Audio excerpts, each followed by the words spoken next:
बिस्मिल्लाहिर्रहमानिर्रहीम। अस्सलाम वालेकुम। इस चैनल को ज़रूर सब्सक्राइब कीजिए।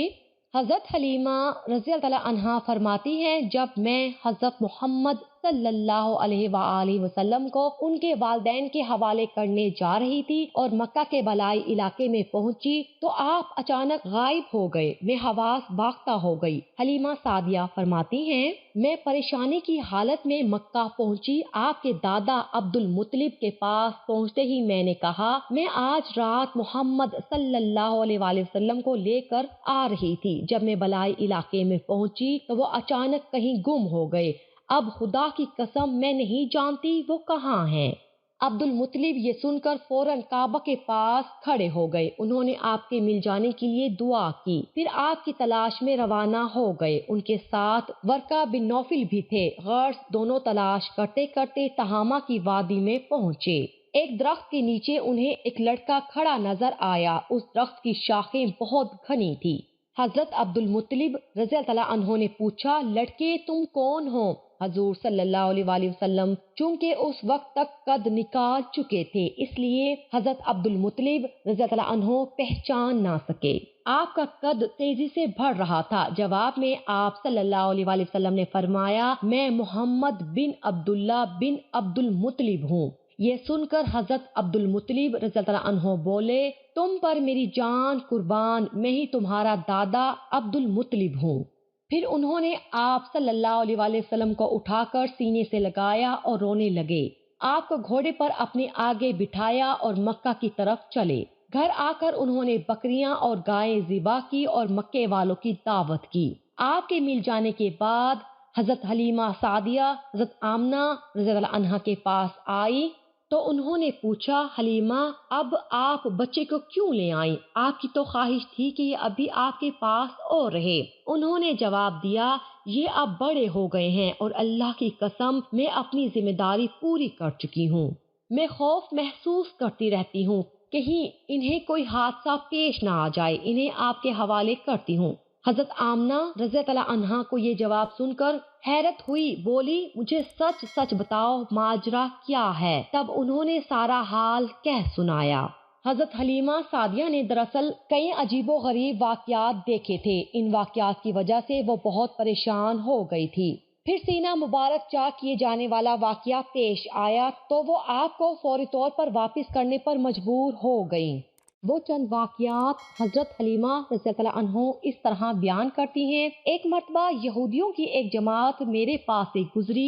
ये लोग आसमानी किताब तौरात को मानने का दावा करते थे। मैंने इनसे कहा, क्या लोग मेरे इस बेटे के बारे में कुछ बता सकते हैं? साथ ही मैंने हजूर अकरम सल्लल्लाहु अलैहि वसल्लम की पैदाइश के बारे में उन्हें तफसीलात सुनाई। यहूदी तफसीलात सुनकर आपस में कहने लगे, इस बच्चे को कत्ल कर देना चाहिए। ये कहकर उन्होंने पूछा, क्या ये बच्चा यतीम है? मैंने उनकी बात सुन ली थी कि वो इनके कत्ल का इरादा कर रहे हैं, तो मैंने जल्दी से अपने शोहर की तरफ इशारा करते हुए कहा, नहीं, ये इस बच्चे के बाप हैं। तब उन्होंने कहा, अगर ये बच्चा यतीम होता तो हम जरूर इसे कत्ल कर देते। ये उन्होंने इसलिए कहा क्योंकि उन्होंने पुरानी किताबों में पढ़ रखा था कि एक आखिरी नबी आने वाले हैं, उनका दीन सारे आलम में फैल जाएगा, हर तरफ उनका बोलबाला होगा, उनकी पैदाइश और बचपन की ये अलामत होगी और ये कि वो यतीम होंगे। अब चूंकि उनसे हलीमा सादिया ने ये कह दिया कि ये बच्चा यतीम नहीं है, तो उन्होंने ख्याल कर लिया कि ये वो बच्चा नहीं है। इस तरह उन्होंने बच्चे को कत्ल करने का इरादा तर्क कर दिया। इसी तरह उनके साथ ये वाकया पेश आया। एक मर्तबा वो आपको उकास के मेले में ले आई। जहालियत के दौर में यहाँ बहुत मशहूर मेला लगता था। ये मेला ताइफ और नखला के दरमियान में लगता था। अरब के लोग हज करने आते तो शवाल का महीना इस मेले में गुजारते, खेलते कूदते और अपनी बड़ाइयाँ बयान करते।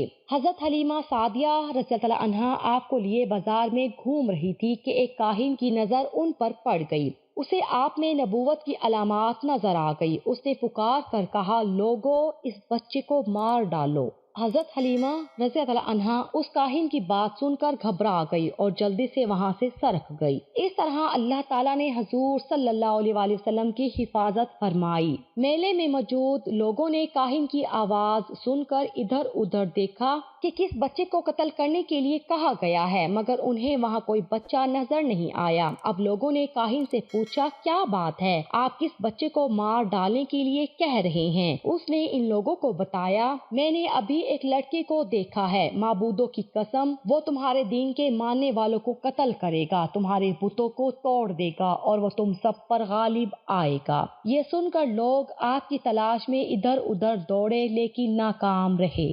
حضرت حلیمہ سعدیہ رضی اللہ عنہا آپ صلی اللہ علیہ وآلہ وسلم کو لیے واپس آ رہی تھی کہ ذی الحجہ سے ان کا گزر ہوا۔ یہاں بھی میلہ لگا ہوا تھا۔ اس بازار میں ایک نجومی تھا، لوگ اس کے پاس اپنے بچوں کو لے کر آتے تھے۔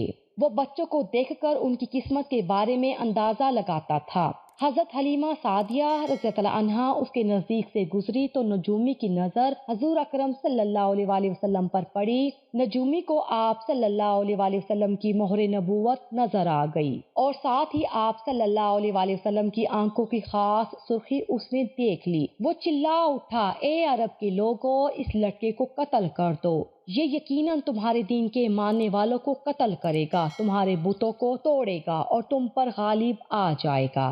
یہ کہتے ہوئے وہ آپ کی طرف جھپٹا، لیکن اسی وقت وہ پاگل ہو گیا اور اسی پاگل پن میں مر گیا۔ ایک اور واقعہ سیرت ابن ہشام میں ہے کہ حبشہ کی ایک جماعت حضور اکرم صلی اللہ علیہ وآلہ وسلم کے پاس سے گزری۔ اس وقت آپ صلی اللہ علیہ وآلہ وسلم حلیمہ سعدیہ رضی اللہ عنہا کے ساتھ تھے اور وہ آپ کو آپ کی والدہ کے حوالے کرنے جا رہی تھی۔ ان عیسائیوں نے آپ صلی اللہ علیہ وآلہ وسلم کے مونڈھوں کے درمیان مہر نبوت کو دیکھا اور آپ صلی اللہ علیہ وآلہ وسلم کی آنکھوں کی سرخی کو بھی دیکھا۔ انہوں نے حلیمہ سعدیہ رضی اللہ عنہا سے پوچھا کیا اس بچے کی آنکھوں میں کوئی تکلیف ہے؟ انہوں نے جواب میں کہا نہیں، کوئی تکلیف نہیں، یہ سرخی تو ان کی آنکھوں میں قدرتی ہے۔